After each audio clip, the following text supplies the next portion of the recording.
기도하라 말씀이 삶으로 생명까지 생수의 강이 흐르는 교회 2024년 2월 25일 사순절 두 번째 정기선교 주일예배 광고를 시작하겠습니다. 예배를 위해 준비하고 섬기신 모든 교우들께 감사드립니다. 사순절 기간입니다. 그리스도의 고난과 십자가를 묵상하시길 바랍니다. 오늘 예배는 정기선교 주일예배로 드립니다. 김지훈 목사님께서 말씀 전해주십니다. 다음 주는 성만찬 주일 예배로 드립니다. 코스타 광고입니다. 2024년 코스타 유로파가 2월 27일 화요일부터 3월 1일 금요일까지 진행됩니다. 코스타에 참석하는 교회 성도님들과 청년들, 교육부 꿈땅 친구들을 위해 그리고 유럽의 주일학교 청소년, 청년들을 위해 함께 기도해 주시길 부탁드립니다. 말씀사역부 광고입니다. 1:1 제자 양육이 시작되었습니다. 함께 기도해 주시길 바랍니다. 오이코스 리더 모임 안내입니다. 3월 10일 예배 후 개마인드잘에서 진행됩니다. 교육부 빛당 청소년 아카데미 신청을 받습니다. 2024년 4월 1일부터 4일까지 프랑크푸르트 한마음교회에서 2009년생부터 2005년생까지의 청소년을 대상으로 합니다. 신청기간과 참가비는 주보를 참조해 주시기 바랍니다. 교우 소식입니다. 정재훈 성도님께서 롯데벨에서 3월 10일까지 전시회를 진행합니다. 아픈 교우들을 위해서 함께 기도해 주시길 부탁드립니다. 입시를 준비하는 청년들이 있습니다. 믿음 안에서 담대하게 잘 준비할 수 있도록 함께 기도해 주시길 부탁드립니다. 각 부서에서 섬기고 함께할 부원들을 모집합니다. 새벽 기도회 광고입니다. 월요일부터 금요일 오전 6시 매일 유튜브를 통해 새벽 기도회가 진행되고 있습니다. 매일의 새벽을 깨워 기도하시는 한 해 되시길 바랍니다. 이번 한 주 유럽의 튀르키예와 히락 오이코스를 위해 기도해 주시길 부탁드립니다. 이상으로 사순절 두 번째 정기선교 주일예배 광고를 마치겠습니다.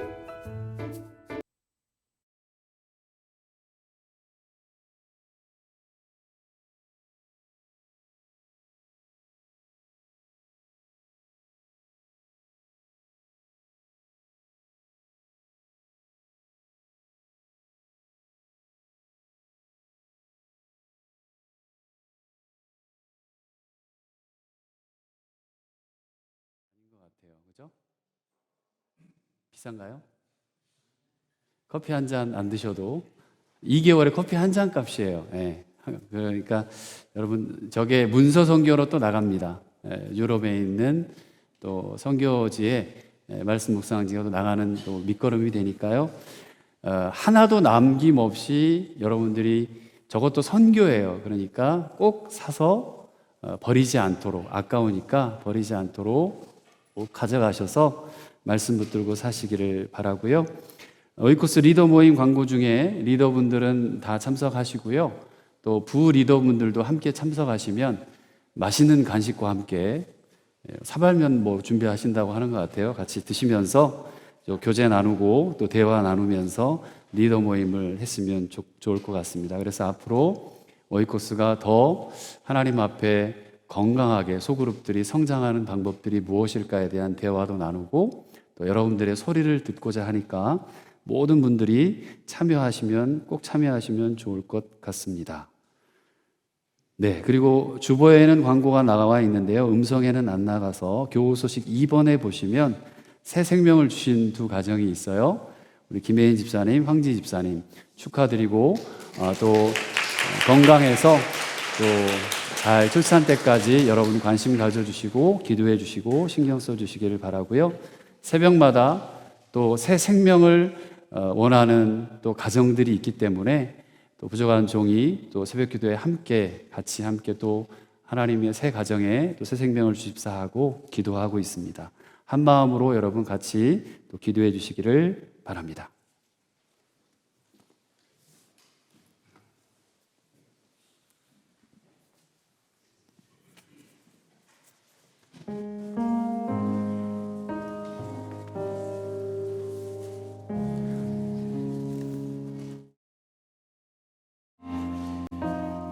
우리 위대하신 주님 찬양합니다. 우리 주는 위대하며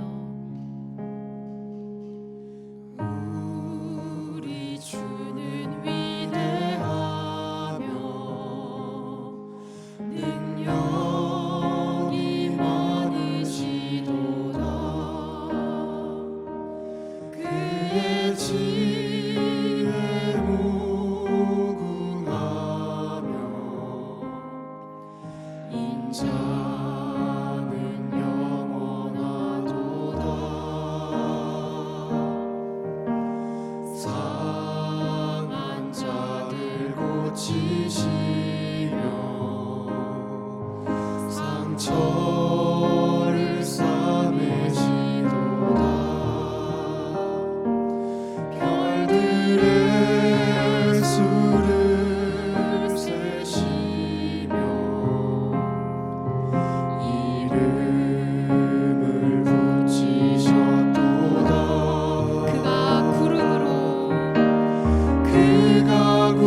이 시간 우리 십자가의 사랑을 찬양합니다.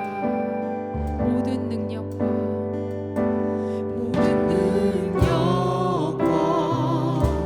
모든 권세 모든 것 위에 뛰어나신 주님 세상이 증명할 수 없는 지혜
그 사랑 예수 영원한 그 사랑 예수 영원한 그 사랑 영원한 그 사랑 예수 영원한 그 사랑 예수.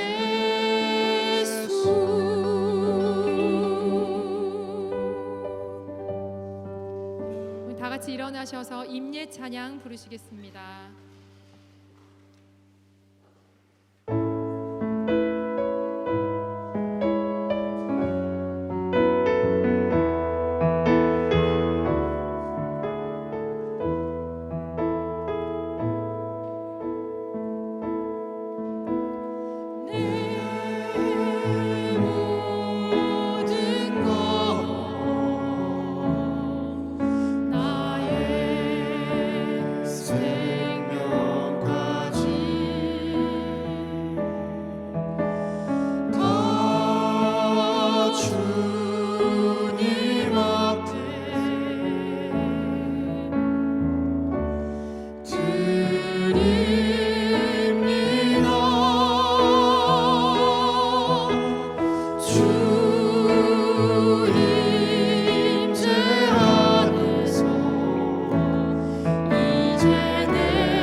지난 한 주간에도 뒤돌아보니 하나님께 부끄러운 삶을 살았음을 고백합니다. 말씀대로 살지 못했으며 죄악에서 살면서 하나님의 뜻을 무시하거나 무관심하며 살았습니다. 진실된 사랑을 하지 못했으며 기도와 말씀을 실천하는데 게으른 나날이었습니다. 지금 이 시간은 한 주간의 나를 하나님 앞에 내어놓으며 말, 생각과 행동, 하나님과 나만이 아는 은밀한 죄를 자백하고 참회의 기도를 계속하여 드리며 나아가길 원합니다. 우리 하나님 앞에 계속해서 기도하며 나아갑시다. 하나님 아버지, 이 시간 하나님 앞에 나아갑니다. 사랑과 은혜가 풍성하신 아버지 하나님, 말씀대로 살지 못했으며 죄악에서 살면서 하나님의 뜻을 무시하거나 무관심하며 살았습니다. 하나님, 우리의 게으름을 용서하시고 복잡한 세상 속에서 하나님의 영광을 드러내지 못하고 저희들의 욕심과 교만 속에 몸을 도사린 저희들을 용서하여 주시옵소서. 이 시간 하나님과 나만이 하는 은밀한 죄를 자백하오며 묵묵히 참회의 기도로 주님께 나아갑니다. 회개하며 나아가오니 깨끗하게 하여 주시고 성결하게 하여 주시고 모든 죄를 도말하여 주시옵소서. 사랑 성도들 한 사람 한 사람의 고백 가운데 함께 하시고 온전히 주님 앞에 예배함으로 나아갑니다. 모든 죄를 도말하시고 온전히 깨끗한 심령으로 신령과 진정으로 주님 앞에 나아가는 위대한 시간이 되게 하여 주시옵소서. 하나님 불쌍히 여주시고 용서하여 주시옵소서. 하나님 용서해 주시옵소서. 아버지 하나님, 아버지 하나님 주시옵소서. 하나님 하나님 높여드리며 주님께만 영광 주시옵소서. 주님께 주시옵소서. 하나님, 아버지 하나님, 아버지 하나님 주시옵소서. 주님 불쌍히 여주시옵소서.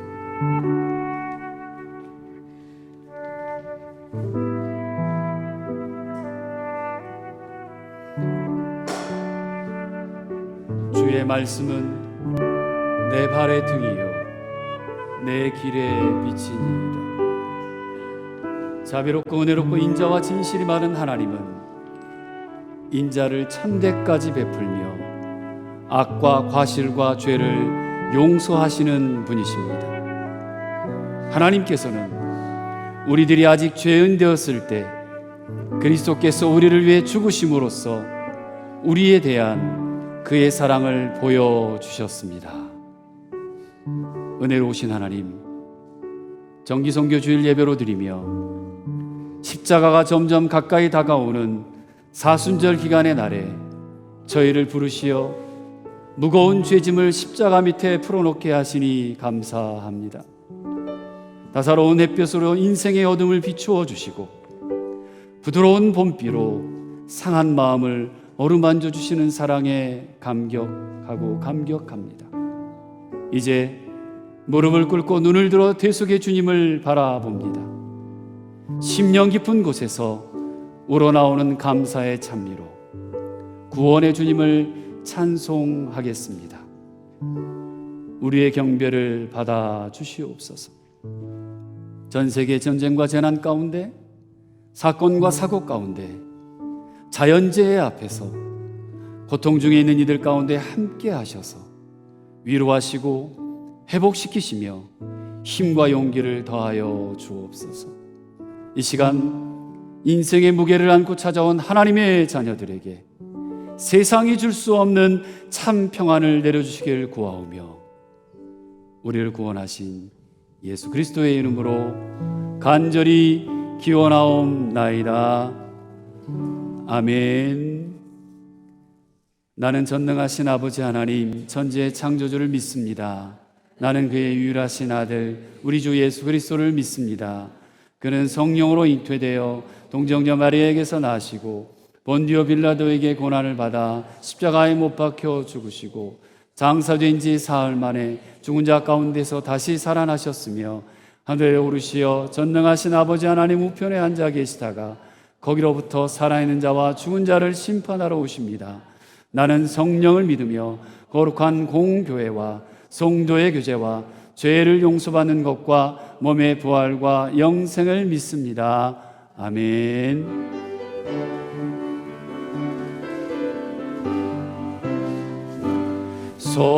속죄하신 구세주를 내가 찬송하리라.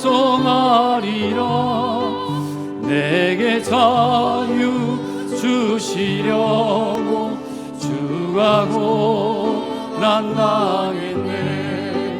그 신사랑 찬양하리. 나의 죄 사하려고 십자가에 죽임 당한 나의 주 찬양하리. 내가 구원받은 증거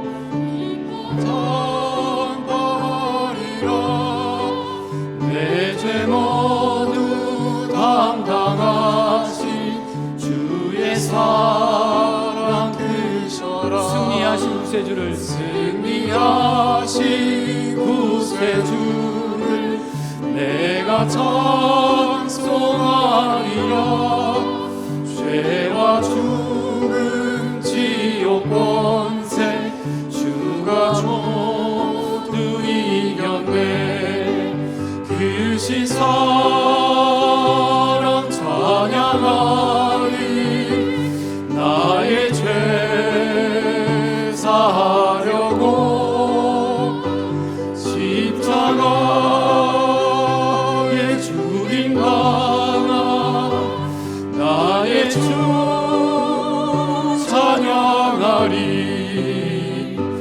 고마우신 구세주를 내가 찬송하리라.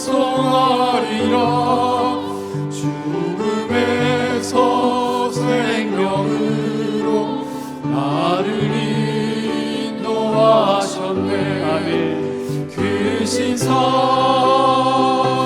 찬양하리. 나의 죄 사하려고 십자가에 죽임 당한 나의 주 찬양하리. 아멘.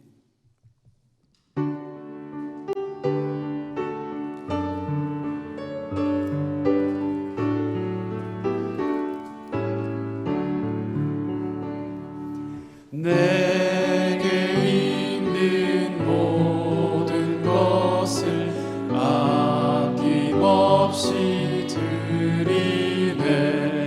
사랑하고 의지하며 주만 따라 살리라.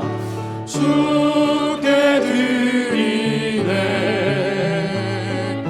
주께 드리네.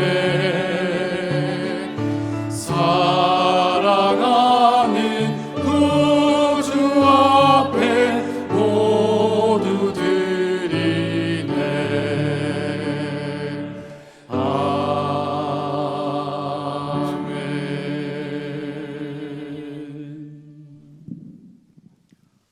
다 함께 기도드리시겠습니다.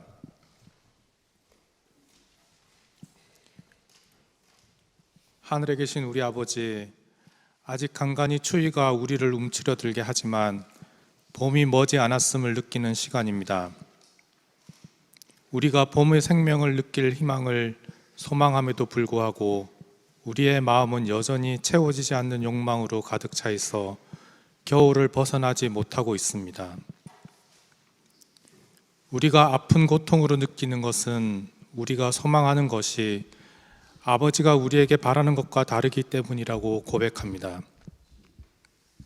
욥의 고통에 찬 울부짖음이 아버지의 큰 뜻을 헤아리지 못했던 욥의 미성숙한 신앙에서 비롯되었듯이 우리의 아픈 고통도 우리를 붙드시고자 하는 아버지의 사랑임을 깨닫게 하시옵소서. 우리의 욕심이 아니라면 우리의 고통도 없을 것임을 알게 하소서. 우리의 소망이 아버지의 바람과 같을 수 있도록 우리를 정결케 하시옵소서. 하나님의 나라를 소망하게 하시오며 이 세상의 것에 마음을 두지 않고 미련을 갖지 않도록 도와주시옵소서.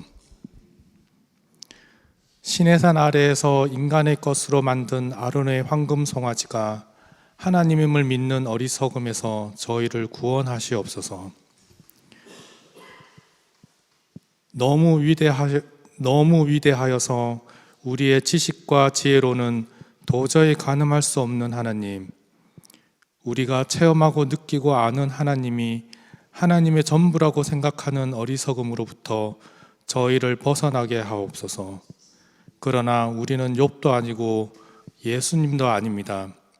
우리를 사탄의 시험에 들게 하지 마시옵고 저희를 사탄의 손에도 맡기지 말아 주시옵소서. 하나님 아버지, 저희가 하나님을 아버지라고 부르는 것 같이 저희를 아들로 여겨 주시오며 하나님의 나라가 임할 때에 제일 먼저 달려나가는 소명을 감당할 수 있게 하여 주시옵소서. 하나님의 나라와 하나님의 뜻을 위하여 당하는 고통이 있다면 그것을 기쁨으로 감당할 수 있는 믿음을 허락하시옵고, 그것이 하나님이 우리에게 허락하는 최고의 축복임을 깨닫게 하시옵소서. 이제 하나님께 드리는 예배의 첫 시간입니다. 이 예배에 참가하는 모든 이들에게 성령이 함께 하기를 기도합니다. 이 예배를 인도하시는 목사님을 위해 기도합니다. 이 예배가 온전히 하나님의 주관하셔서 하나님께 드려지기를 기도합니다. 이 모든 말씀 우리 주 예수 그리스도 이름으로 기도했습니다.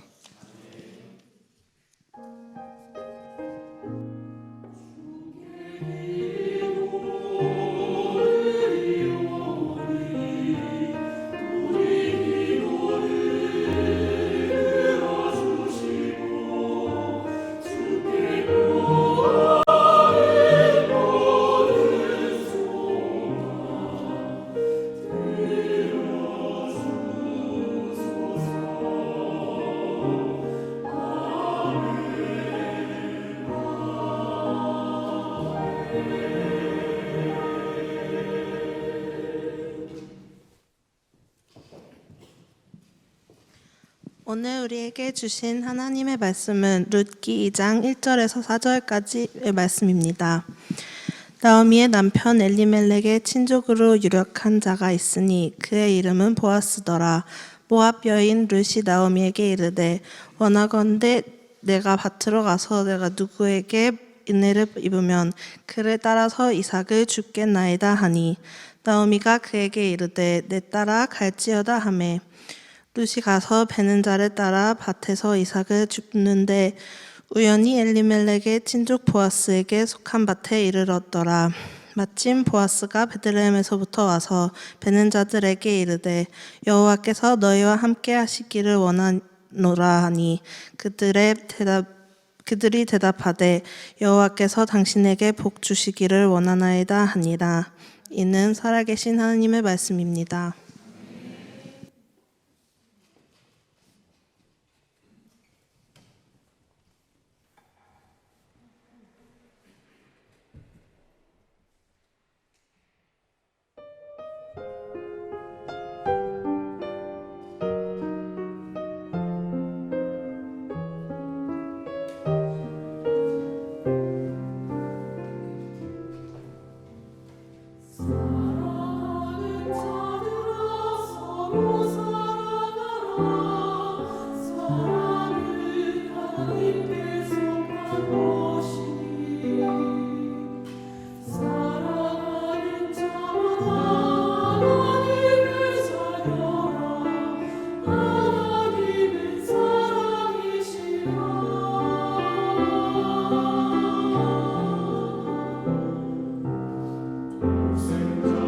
세상을 보내주신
예바다의 찬양을 들을 때마다 늘 감동이고 은혜를 경험하는 것 같아요. 설교하는 자로서 또 찬양을 통해 제가 또 은혜를 받으면 그 설교하는 또 시간 또한 또 감동이 같이 함께 이어지는 것 같습니다.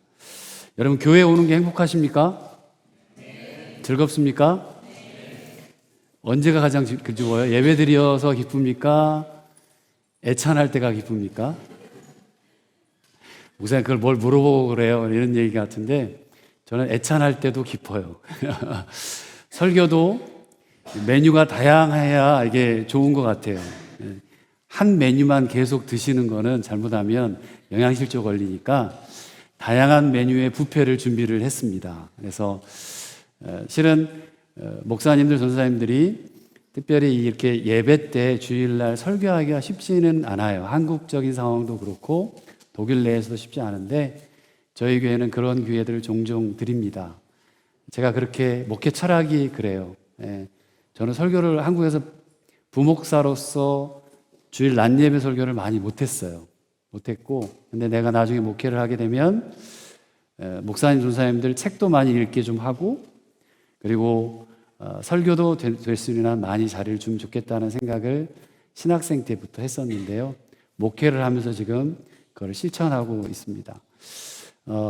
이번 달부터 시작해서 우리 목사님, 전사님들이 아마 한 달에 한 번 정도는 영양실조 걸릴 저의 설교 말고 이렇게 뷔페식으로 다양한 이런 맛있는 이제 설교를 듣게 될 것 같습니다. 그래서 오늘 첫 타로 우리 김지훈 목사님을 모시는데요. 너무나도 훌륭하고 멋진 또 사역하고 또 공부하고 또 자녀 이제 셋을 또 키우면서 또 여기서 생활을 하고 있는데요. 뭐 저도 살아봐서 알아요. 얼마나 쉽지 않은 삶을 살고 있을지. 여러분 기도해 주시고 또 말씀 전해 주실 때 그 말씀이 여러분에게 생명이 되었으면 좋겠습니다. 우리 목사님 박수하며 모실까요?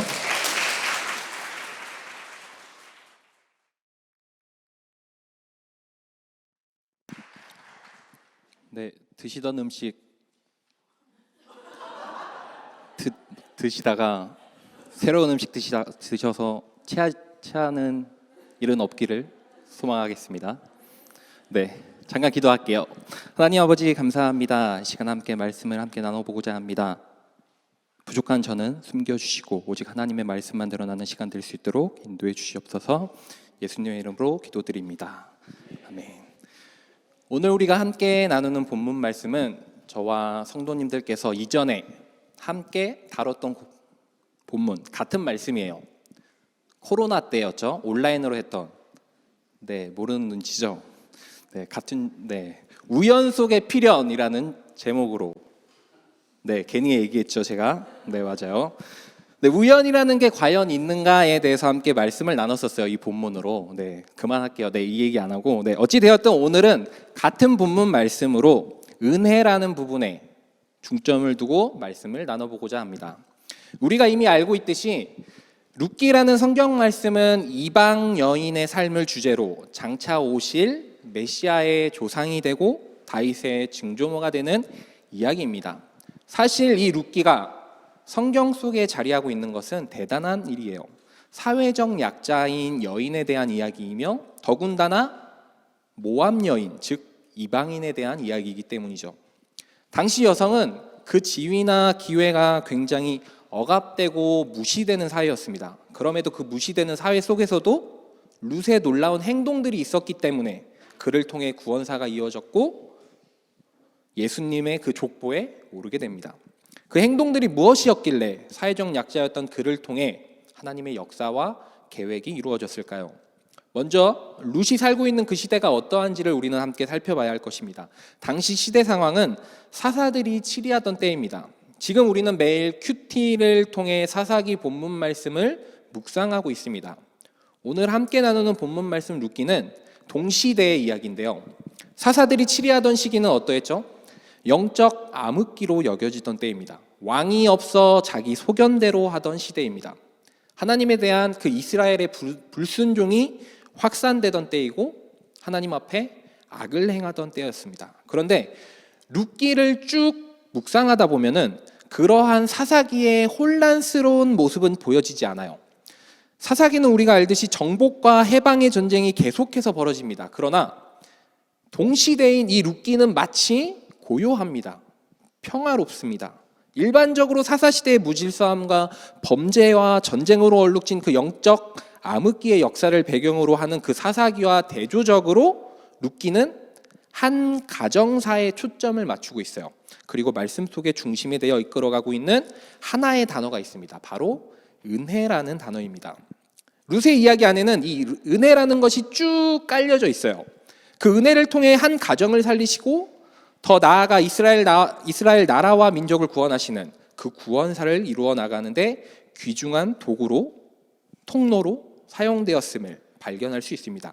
오늘 우리는 그 영적 암흑기인 그 어두운 시대 가운데 한 가정 가운데 임하는 그 은혜와 또 은혜 가운데 그들이 어떻게 행동했는지에 대해 초점을 맞춰보려고 해요.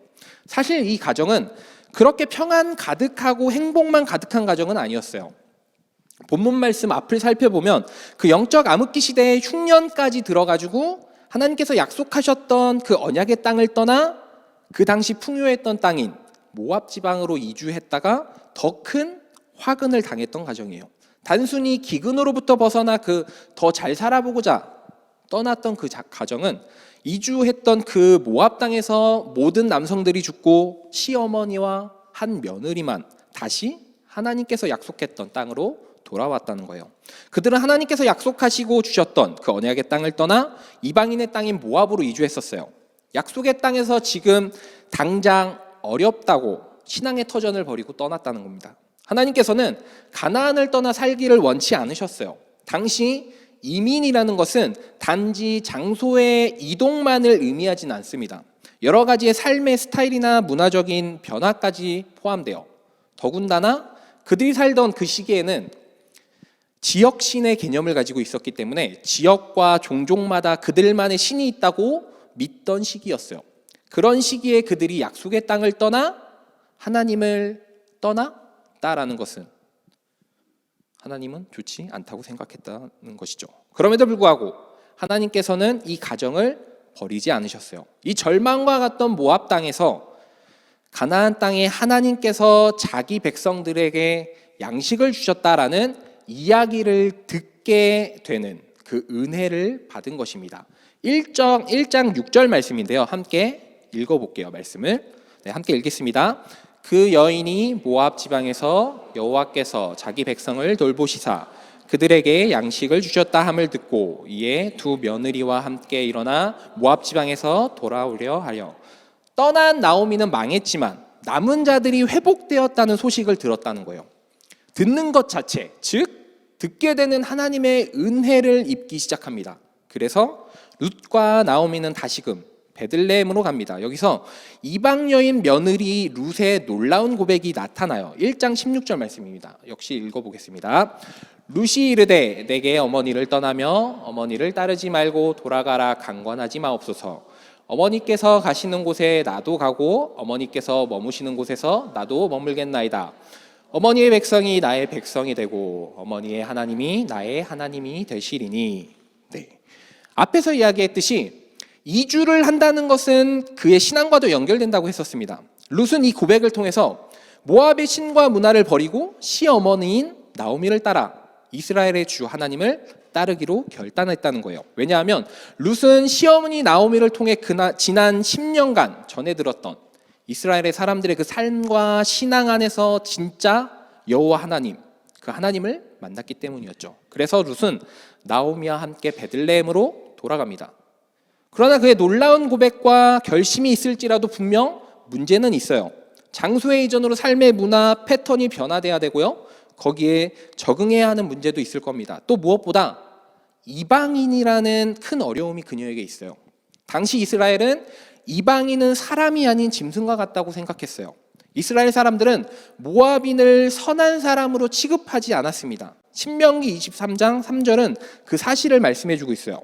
함께 읽겠습니다. 암몬 사람과 모압 사람은 여호와의 총회에 들어오지 못하리니 그들에게 속한 자는 10대뿐 아니라 영원히 여호와의 총회에 들어오지 못하리라. 당시 법으로도 있듯이 모압 사람은 하나님의 백성이 될 수 없었습니다.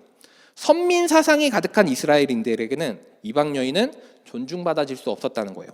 이런 사실을 당연히 알고 겪을 것임에도 불구하고 룻은 시어머니를 따라왔고 여호와 하나님을 섬겼습니다. 그리고 이런 상황 가운데서도 그녀는 가만히 있지 않았어요. 사실 나오미와 룻을 보면 절망스럽고 고통의 삶이에요. 과부가 되었고 모든 것을 잃었습니다. 더군다나 룻은 외국인이에요. 그럼에도 그들이 가만히 있지 않고 희망을 알고 있었어요. 그 희망은 앞에서 이야기한 룻기서 전체의 흐름을 이어가는 단어죠. 은혜라는 단어입니다. 나오미와 룻은 이 희망을 알고 있었기에 좌절하지 않고 적극적으로 행동하고 실천했다는 거예요. 그들은 은혜라는 희망을 안다고 단순히 하나님이 일하시기만을 기다리지 않았습니다. 그들은 결코 현실 자체에 가만히 있지 않고 그 현실을 받아들이기만 하지 않았습니다. 그리고 그 하나님의 은혜 중 하나가 보리 추수가 시작할 때라는 것이었죠. 룻이 어느 날 나오미에게 이삭을 주우러 나가겠다고 이야기합니다. 그런데 그의 말에는 전제 조건이 하나 붙었어요. 내가 누군가에게 은혜를 입는다면 그 누군가의 밭으로 따라가서 이삭을 줍겠다라는 전제 조건이죠. 그런데 사실 여기에 이 전제 조건은 이야기할 필요가 없어요. 왜냐하면 곡식을 줍는 것은 당시 율법으로 허용되는 행동이었기 때문입니다. 곡식을 줍는 행위는 사회적인 약자들을 위한 법으로서 약자들에게 당연한 권리였어요. 이 약자들에게는 당연히 외국인 나그네까지도 포함됩니다. 이방 여인인 룻 역시 그것을 누릴 권리가 있는데 왜 누군가 은혜를 주는 사람을 만나면 먹을 것을 구할 수 있지 않을까요? 라고 이야기했을까요?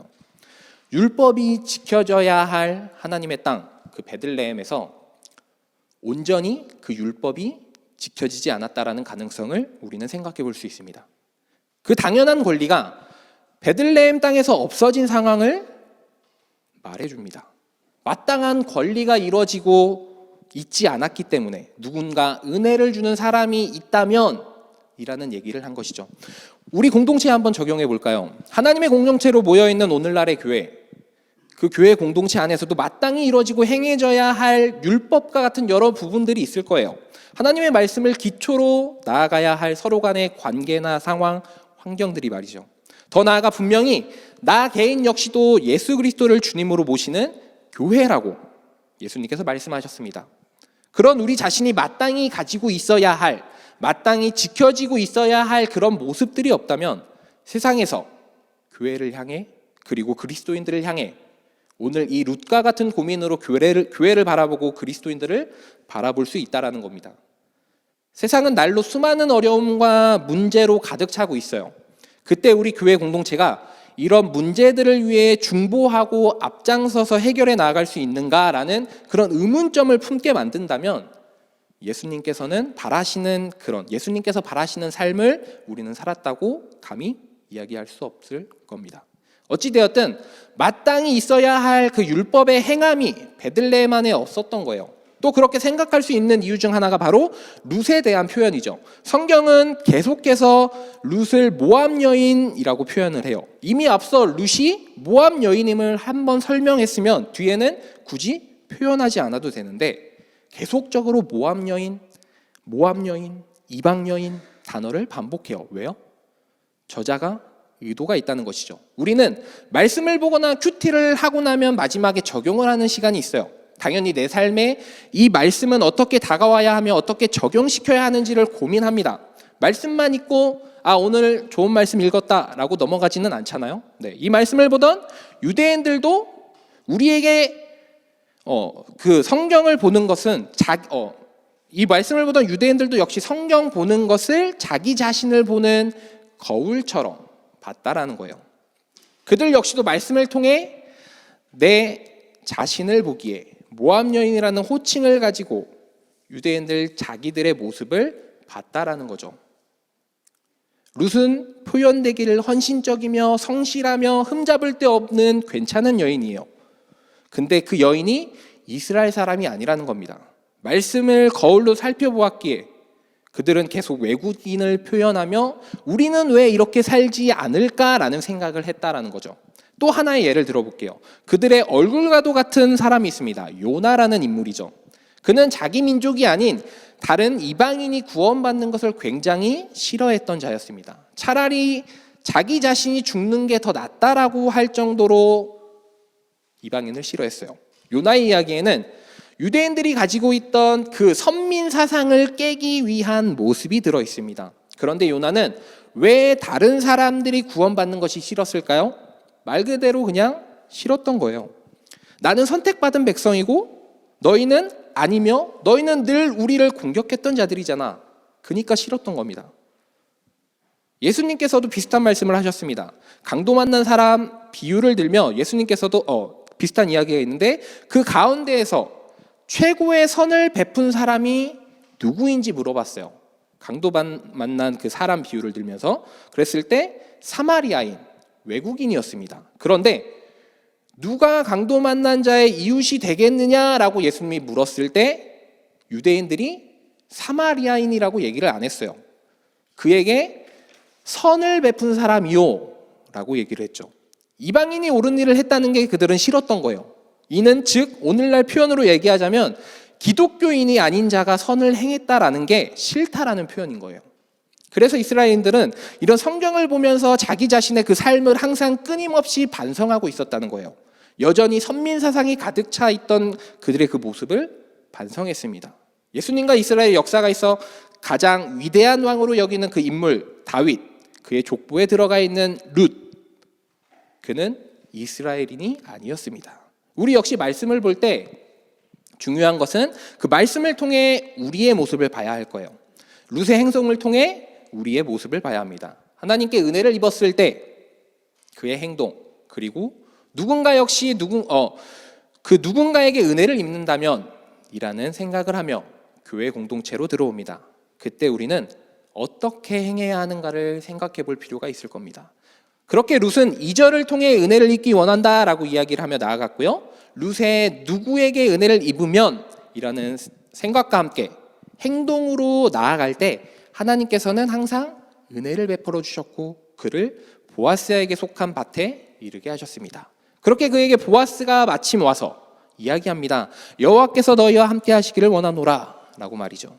이를 다르게 말하면 당신의 삶 가운데 하나님의 은혜가 가득했으면 좋겠다라고 할 수 있습니다. 하나님께서는 늘 그 은혜를 주시고자 하는 분입니다. 내가 누구에게 은혜를 입으면 하나님의 은혜를 입고 살아가는 우리들은 그 은혜의 삶 가운데 분명히 우리가 행해야 할 행동들이 있을 겁니다. 단순히 은혜만 받고 있는 것이 아니라 우리가 행해야 할 것을 해 나가야 할 것이고요. 무엇보다 그 은혜를 입고자 우리의 공동체로 다가오는 이들에게 우리가 행동해야 할 것들이 무엇인지 생각하며 살기를 소망합니다. 룻은요, 당시 상황으로 절망할 수밖에 없는 삶이었어요. 사람으로 취급받지도 못하던 삶이었습니다. 하지만 그녀는 시어머니를 따라 하나님의 울타리로 들어왔고요. 하나님을 섬겼습니다. 그리고 그 어렵고 힘든 상황과 환경 속에서 하나님께서 주시는 은혜만 기다리지 않았습니다. 또 그 은혜에만 머물러 있으려고 하지도 않았어요. 적극적으로 행동하며 나아갔습니다. 일상생활에 충실하면서 자신만의 계획을 세우고 실천함으로써 하나님의 도우심을 믿었다는 거예요.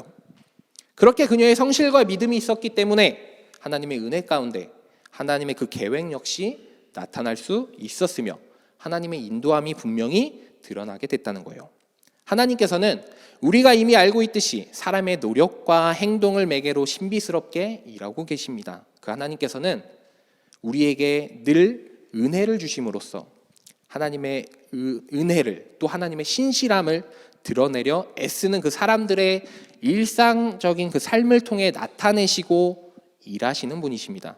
다시 말해서 하나님께서는 우리의 삶 가운데 결단하고 계획하고 행동하는 그 안에서 그리고 그것을 통해서 보이지 않게 인도하고 계시는 분이라는 겁니다. 오늘 본문과 같이 하나님께서는 은혜를 통해 사건을 이끄시기도 하고요. 또는 룻과 나오미의 그 삶처럼 고난과 괴로움을 통해 선한 결과로 이끄시기도 한다는 거예요. 분명 우리는 나오미와 룻을 보면서 앞이 보이지 않고 답답스럽고 절망스러운 그 삶이 있었을지 모르지만 그 가운데 좌절하고 모든 것을 내려놓는 것이 아니라 그들이 의지를 갖고 희망을 품고 행동할 때 그들의 고통스러운 삶 가운데서 하나님의 은혜를 부어주십니다. 그런데 그러한 희망을 보여주시는 것 가운데 우리가 중요하게 생각해야 할 것은 바로 적극적으로 행동하고 실천해야 된다는 거예요. 결코 현실 자체에 가만히 있지 않았고 수동적으로 받아들이기만을 하지 않았던 그 룻처럼 절망 가운데 포기하고 손 놓고 내가 믿는 하나님이 알아서 해주겠지 라는 것이 아니라는 겁니다. 단순히 하나님이 일하시기만을 기다리는 것이 아니라 그들이 할 수 있는 열심을 보였듯이 우리 역시도 그런 열심을 보여야 할 것이에요. 당시 법으로 허용되는 이삭 줍기라는 행동 또는 그렇게 인연이 되는 보아스에게 시집 보내기와 같은 행동, 그런 행동들이 우리의 행동이 되어야 할 거예요. 이처럼 우리의 행동 하나하나는 하나님의 은혜와 우리 사람들 간의 공동체 안에서 온전함을 이루기 위한 하나의 매개체가 될 수 있을 겁니다. 물론 사람이 행동했지만 하나님이 하셔야 하는 부분도 분명히 있어요. 그런데 중요한 것은 하나님께서는 사람을 통해 일하신다는 겁니다. 나를 통해서, 성도님들을 통해서, 우리를 통해서 말이죠. 당연히 우리가 행동하는 그 순간 하나님은 함께 하십니다. 내가 하나님에게 은혜를 받는다면 이라는 생각을 하며 그 은혜 속에서 내가 해야 할 것이 무엇인지 찾아 애쓰며 행동해야 될 것이에요. 그리고 이런 우리의 적극적인 행동을 보시는 하나님께서는 분명한 것은 사람의 배경을 보지 않으세요. 태생을 문제 삼지 않으시는 분입니다. 오늘 이 룻을 통해 알 수 있듯이 사람의 헌신과 행동에 관심을 가지시는 분이 하나님이시지 그 사람의 배경이 뭐고 인종이 뭐고 국적이 뭐고 이런 거에 문제 삼지 않는 분입니다. 아니라는 분이죠. 룻은 모압 여인으로서 당시 이스라엘 백성들에게 사람 취급받지 못했던 자였습니다. 더군다나 여인은 더더욱 그랬다는 거예요. 그저 하나님께서는 개인의 삶과 함께 가정의 일상적인 생활과 평범한 사건들이 진행되는 것과 함께 역사하시는 분이고 그 속에서 하나님의 계획을 보여주시며 인도하시는 분이에요. 사실 룻기서에서는 다른 성경의 본문과는 달리 하나님의 직접적인 간섭이나 특별한 기적 사건이나 구원 행동은 보이지 않아요. 느껴지기는 하지만 마치 숨겨져 있는 듯한 느낌을 준다는 거예요. 등장하는 사람들의 그 입술의 고백을 통해 끊임없이 찬양을 받으시는 그 하나님은 나타나지만 하나님의 역할이 매우 은밀하게 표현되고 있을 뿐입니다. 이는 의도적으로 하나님에 대한 언급을 피한 것과도 같아요. 하나님의 주권을 사람들의 일상생활에 숨기고자 했다는 겁니다. 룻기의 말씀과 같이 의도적으로 하나님의 모습을 가리고자 하는 것에는 무엇보다 우리가 성도로서 추구해야 할 그 바람직한 믿음의 모형을 제시하기 위함일 겁니다. 이미 언급한 것처럼 사람들은 흔히 참신하고 훌륭한 신앙이란 그 뜨거운 기도로 허다한 이적을 이루며 하나님의 임재를 뜨겁게 체험하는 능력으로 가득한 믿음 생활로 정의하고는 해요. 그러다 보니 기도해도 원하는 대로 응답받지 못하면 어느 누구든 믿음 없는 자로 단정되기 일쑤라는 겁니다. 그러나 룻기는 이러한 정의에 완전히 상반되는 입장을 표명합니다. 믿음이란 이적과 능력으로 가득 찬 심지어는 기도하는 대로 모든 것이 이루어지는 기적을 늘 동반하며 살아가는 그런 신앙이 아니라 오히려 아무런 이적과 능력이 나타나지 않는다 할지라도 끝까지 하나님의 섭리와 인도하심을 믿으며 의지하는 것이 믿음임을 강조하고 있습니다. 이것은 오늘날 우리에게 동일하게 느껴질 수 있습니다. 이러한 하나님의 현존과 행동 방식은 우리의 삶에도 동일하게 적용됩니다. 오늘 본문에서 룻이나 나오미 혹은 보아스는 모두 일상생활에 충실하면서 각자의 삶의 자리에서 자신의 계획을 세우고 실천하며 하나님의 도심을 믿고 살아가고 있어요. 그러므로 하나님께 전적으로 헌신하고 하나님께 모든 것을 맡긴다는 의미는 즉 세상만사 생각하니 모든 것이 헛되구나, 뭐 있어봐야 뭐하나 하며 일상생활을 내팽개치고 아무 생각 없이 하나님의 기적이나 간섭, 하나님의 은혜만을 기다렸다는 것이 아니라는 것이죠.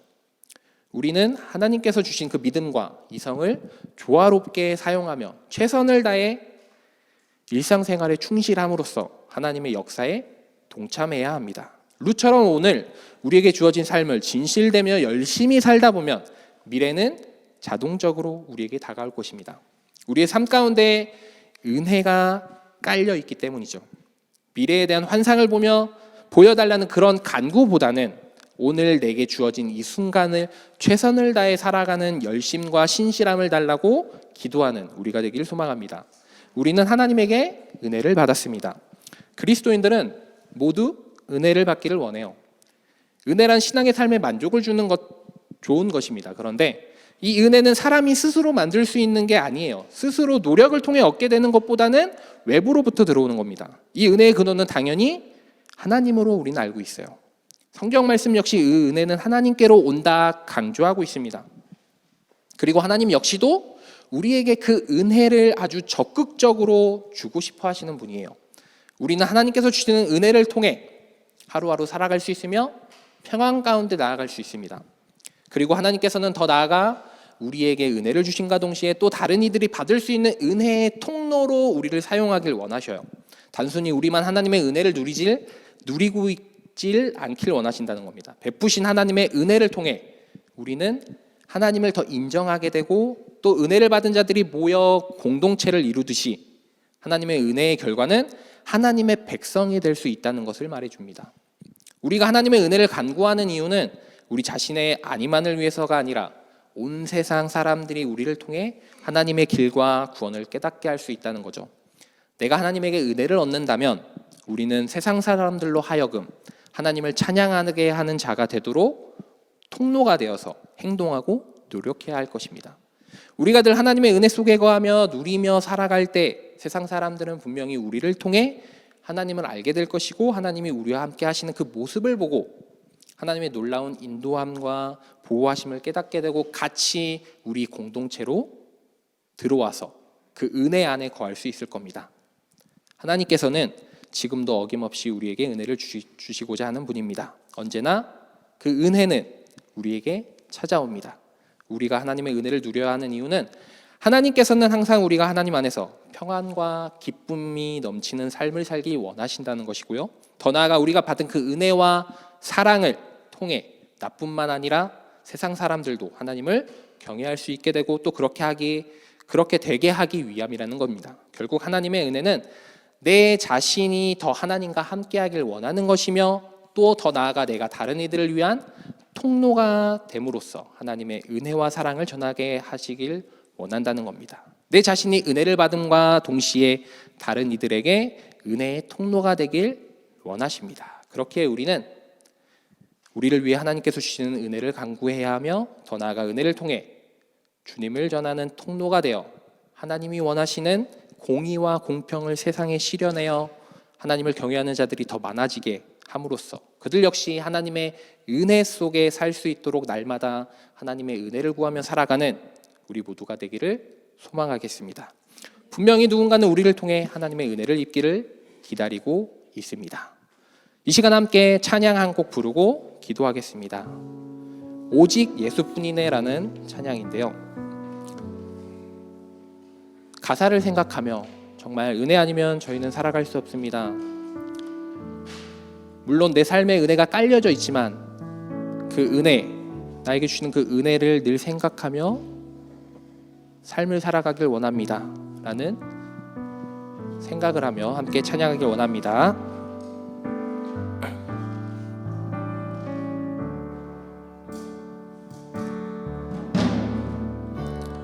은혜 아니면 살아갈 수가 없네. 보음마저도 다 주의 것이니 세상 평안과 위로 내게 없어도 예수 오직 예수뿐이네. 다시 한번 찬양합니다. 은혜 아니면 은혜 아니면 살아갈 수가 없네. 호흡마저도 다 주의 것이니 세상 평안과 위로 내게 없어도 예수 오직 예수뿐이네. 크신 계획 크신 계획 다 볼 수도 없고 작은 고난에 지쳐도 주께 묶인 나의 모든 삶 버티고 견디게 하시네. 은혜 아니면 살아갈 수 없네. 은혜 아니면 살아갈 수가 없네. 나의 모든 것 다 주께 맡기니 참된 평안과 위로 내게 주신 주 예수 오직 예수뿐이. 이 시간 한 가지를 놓고 기도하겠습니다. 돌이켜보면 우리의 삶은 다 하나님의 은혜였고 우리의 삶의 자리에서 은혜가 함께했기에 하루하루 주님의 인도함 속에 살아왔습니다.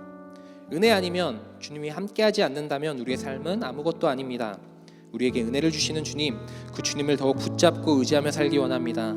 또한 그 은혜만 바라고 은혜에만 머물러 있으려 하기보다는 주시는 그 은혜 속에서 우리가 더욱 열심을 내고 최선을 다해 살아감으로 은혜의 통로의 도구로도 사용해 주십시오라고 함께 기도하겠습니다. 하나님 아버지 감사드립니다. 하나님 그렇습니다.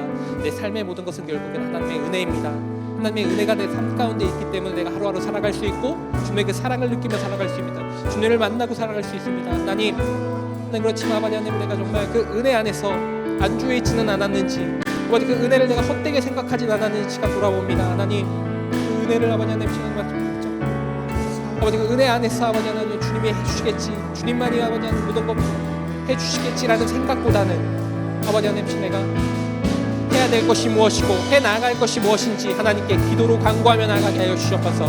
그 은혜 안에서 하나님을 의지하며 하나님을 찬양하며 나가는 내가 되게 하여 주시옵소서. 주의 그 사랑으로 붙잡아 주시사 아버지 하나님 정말 더욱더 주님의 은혜를 입고 나가는 내가 되게 하여 주시옵소서. 또 아버지 누군가는 아버지 하나님이시여 은혜를 입기 원한다면이라는 생각을 하며 살아가고 있습니다. 하나님 그 은혜의 통로가 아버지 내가 또 되기 원합니다. 아버지 나를 통해 아버지 하나님 그 은혜가 전달되게 하여 주시고 그 은혜가 넘쳐나게 하여 주시옵소서. 흘러 하나님의 사랑을 느끼고 병많은 아버지 하나님의 역사함이 나타날 수 있도록 채워주시고 함께하여 주시옵소서. 주의 사랑을 붙잡아 주시면 감사드립니다. 인도해 주시고 함께해 주시면 감사드립니다. 날마다 그 은혜 안에 하면서 하나님을 바라보고 하나님을 의지하며 나갈 때 아버지 하나님 정말 그 주님을 온전히 그 주님을 아버지 하나님 의지하며 나가는 때가 될 때 아버지 하나님 정말 참된 역사함이 나타나면 합니다. 아버지 하나님 정말 붙잡아 주시고 주의 사랑으로 인도해 주시고 채워 주시옵소서. 하나님 감사합니다. 하나님의 은혜를 입고 살아가게 해주심에 감사드립니다. 우리의 삶 가운데 늘 함께하는 그 은혜에 감사하며 주어진 환경에 성실과 믿음으로 나아가길 원합니다. 우리의 일상적인 삶을 통해 하나님의 은혜를 나타내시고 일하시는 하나님, 우리가 그 은혜를 받는 자이면서 또 그 은혜가 다른 이들에게도 전달되는 통로가 될 수 있도록 인도해 주세요. 예수님의 이름으로 감사하며 기도드립니다. 아멘.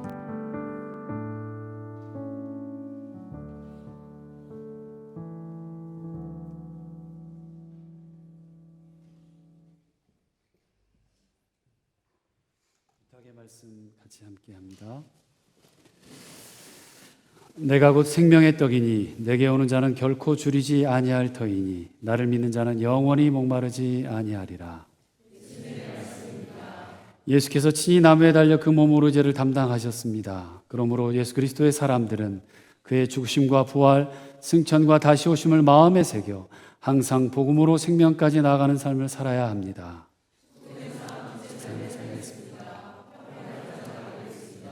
술도 자를 이루어 성령이여 내가 인정받으려 하기보다 먼저 나를 이유로 잊어 고난의 아픔이 있어도 기쁨으로 순종하고 주님께서 함께 하십니다. 주님의 뜻대로 붙드시며 복음으로 제자로 살고 생명을 살리기까지 주님의 뜻대로 인도하소서.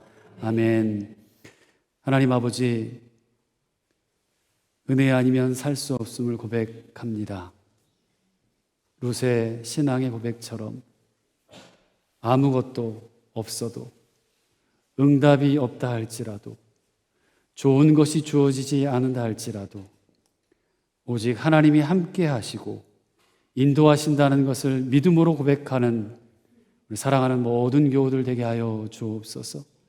한 사람 한 사람을 하나님의 은혜의 통로로 사용하여 주시고 하나님이 기뻐하시는 인생들로 살게 하여 주시옵소서. 우리의 눈에 보이는 것과 소유하는 것만이 복이 아님을 믿기에 하나님께서 맡겨주신 것 가운데 믿음으로 구별한 이 예물을 주님께 드립니다. 내가 가진 물질보다 그것을 주신 하나님을 찬양하며 감사하며 살게 하여 주시옵소서. 세상에서 누리는 것보다 하나님 나라에서 받을 상급과 주님의 칭찬을 더욱 사모하는 마음을 갖게 하여 주시고 아버지이신 하나님을 목숨 다하여 사랑하기에 주님의 피로 세우신 교회를 섬기고 은혜의 복음을 전하는 이들의 사역에 동참하는 마음으로 드립니다. 우리 교회가 선교하고 또 선교했던 17, 18개의 선교제를 축복합니다. 선교사님들에게 힘과 용기를 주시고 지혜와 능력과 지키시고 보호하셔서 복음이 잘 전해지도록 역사하여 주시옵소서. 이웃을 내 몸과 같이 사랑하는 마음으로 내가 가진 좋은 것을 나누기 위해 드립니다. 주님의 손으로 받으시고 주님의 이름으로 쓰이는 곳마다 성령으로 역사하여 주시옵소서. 여호와는 내게 복을 주시고 너를 지키시기를 원하며 여호와는 그의 얼굴을 네게 비추사 은혜 베푸시기를 원하며 여호와는 그 얼굴을 내게로 향하여 드사 평강 주시기를 원하노라. 우리 주 예수 그리스도의 은혜와 하나님의 크신 사랑과 성령님의 함께 하시고 도우시며 위로하시는 충만의 역사가 은혜를 입고 은혜의 통로로 살고자 다짐하고 소원하는 이 자리에 머리 숙인 하나님의 자녀들 위해 그리고 모든 선교지들 위해 온 세계와 교회 위에 이제로부터 영원토록 함께하옵시기를 간절히 축원하옵나이다. 아멘.